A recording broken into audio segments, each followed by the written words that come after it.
Welcome to this daily guided meditation practice.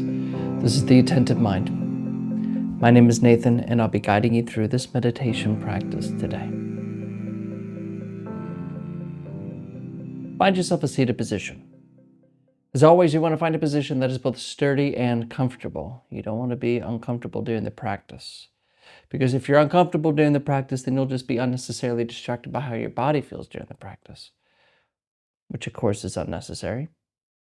You also want to feel a sense of stability because it gives our body a sense of groundedness. It tells our body that we are here to stay. As the Zen master once said, we sit with a posture that seeks absolutely nothing, which means we sit with a posture that is not seeking the future, not using this moment as a stepping stone for the next. Sitting in a chair works nicely. You can lie down, just don't fall asleep. But of course, my favorite is to sit in a half lotus, formal meditation posture. Just find what works for you. There's also a choice to keep your eyes open or closed during this practice. It's up to you. And if you prefer to keep your eyes closed during this practice, go ahead and close your eyes. But if you prefer to keep your eyes open, leave the screen alone. We're leaving it alone, and drop your gaze down below you. Maybe just looking at the floor or the desk or whatever is just below you. We're not staring or analyzing at a particular spot on the floor, but we're also not zoned out and blurry. We have a gentle gaze in between, looking softly yet clearly downwards.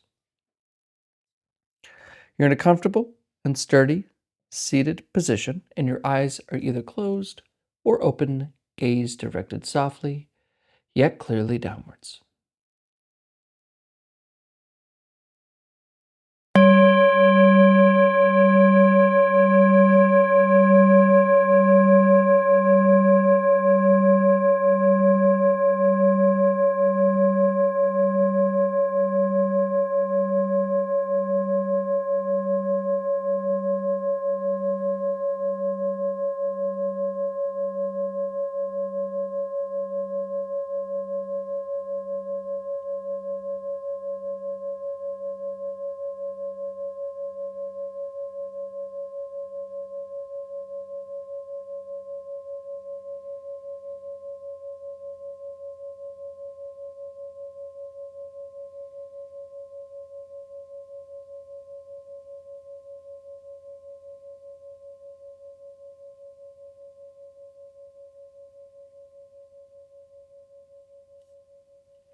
Just settle in, here and now.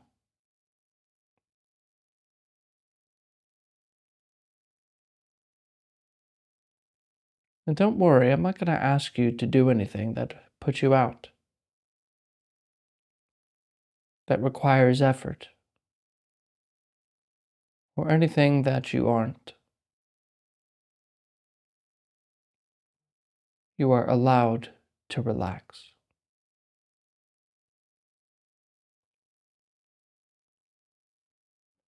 Give yourself permission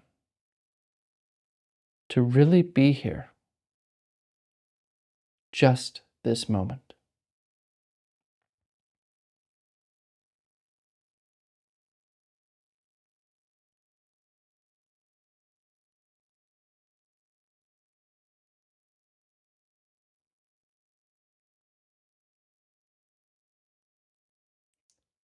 There's nowhere to go, nothing to do, and no one to become. Only this moment, here and now. Finally.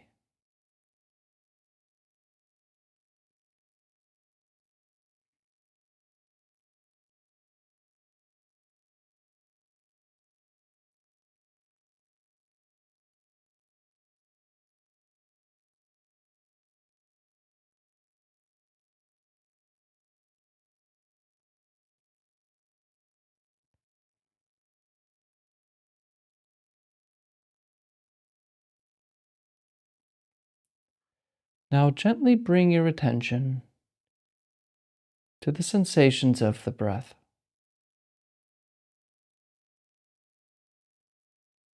There's no breathing technique here required. Don't need to try to breathe or change your breathing or anything like that. Just allow the breath to be as it already was.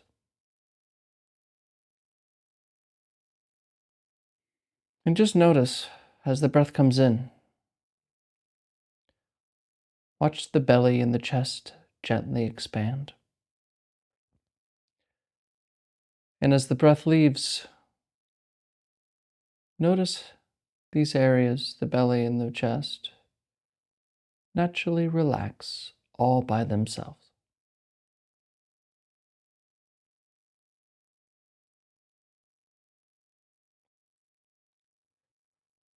And you will notice that thinking and thoughts about the future, the past, or your problems will keep coming up, interrupting your attention of the breath.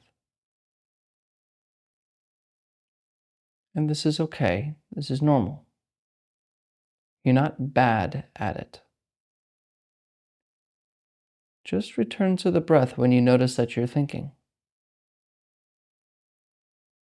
When you realize that you are thinking about your problems or planning some future, gently return to the breath without effort, without judgment, just a gentle return to breathing, rising and falling.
Come back, come back to the breath, rising and falling.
Return,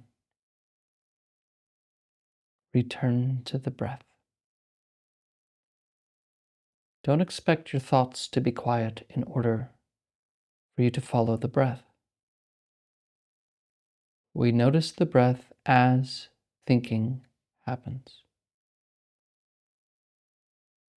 As the Zen master Shunryo Suzuki said, during meditation, we leave the front door and the back door of our minds open.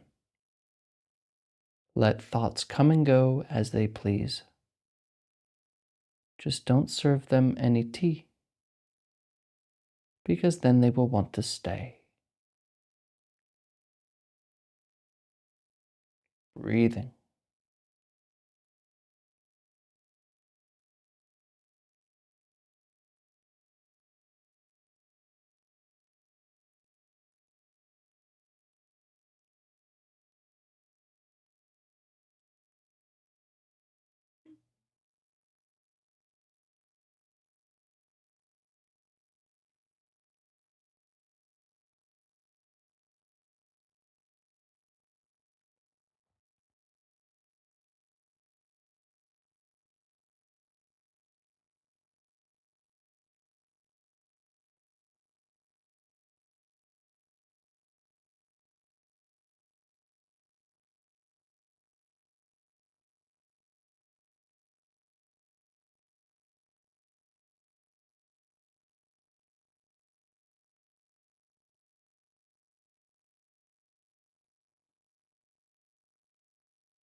Stop planning. Return to breathing, rising and falling.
All right, you can look at the screen.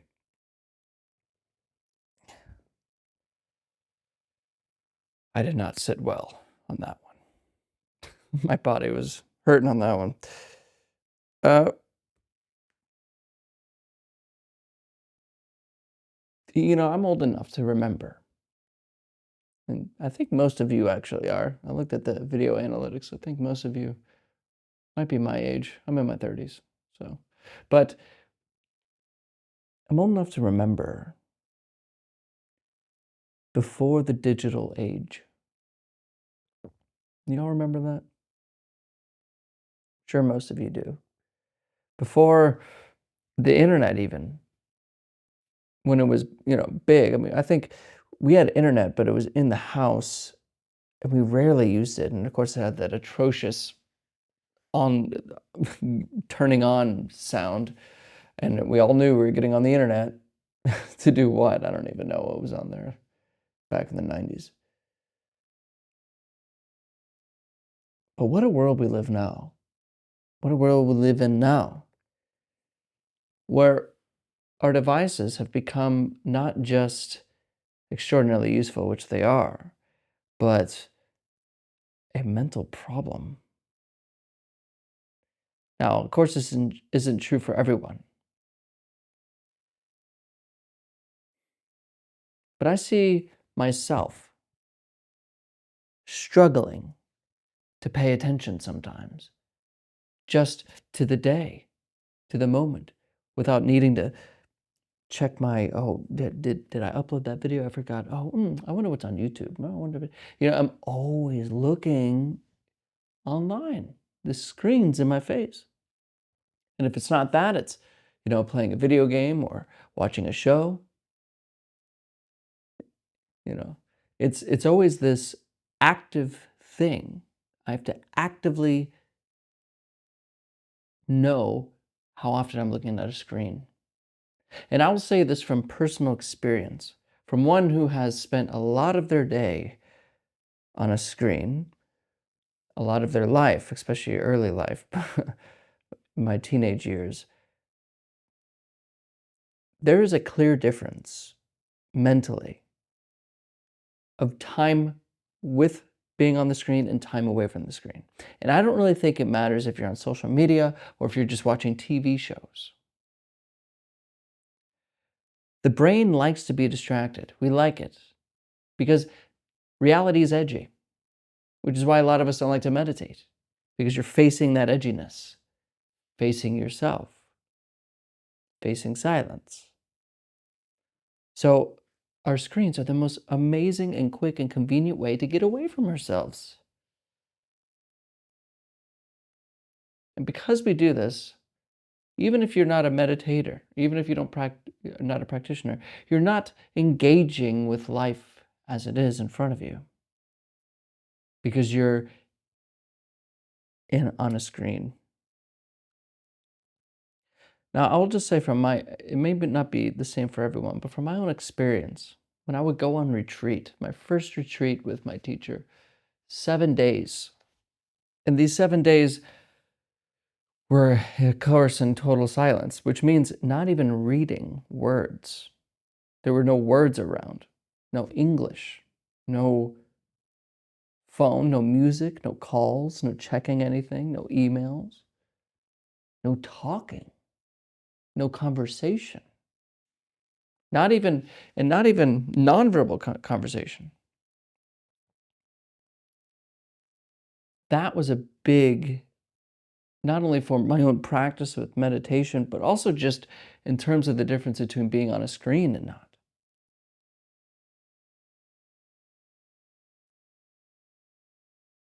The mind orients towards well-being kind of automatically. I feel, in my experience, the more we get away from screens, the more the mind just kind of naturally enjoys itself. Just the way the wind blows, or the way the shadows are casted by the trees and the sun on the floor, and just not even being a present moment, it's just being a human being. Even if you don't practice, I think if we get off screens and start interacting with the world as it is, is far better than doing just a constant screen time, which makes me worried for the kids growing up these days,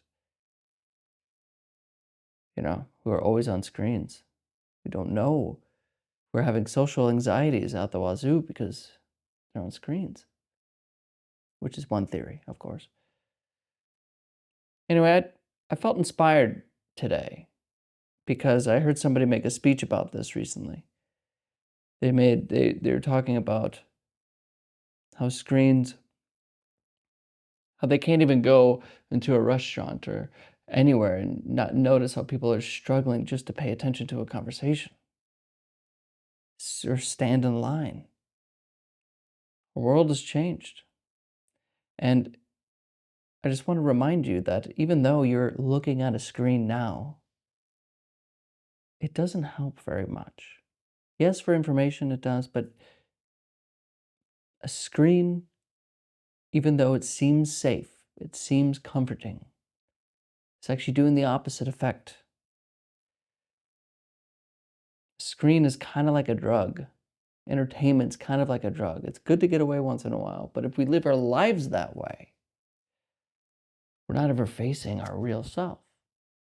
So of course, when anger comes, we don't know what to do with it. When fear comes, we don't know what to do with it. When problems mentally come, we don't know what to do with it because we never face it. And you don't even have to be a practitioner of meditation for this to be a benefit. Just by merely not being distracted all the time, you see yourself. You're in contact. But because we're on screens, it makes it a very difficult thing to do, which is why I'm going to say it again. Please turn off the screen and try to practice this practice alone. Now, I'm working on some content to help you do that. So I know it's easier for me to just say that, especially those who have been with me or have been with the Attentive Mind for a long time.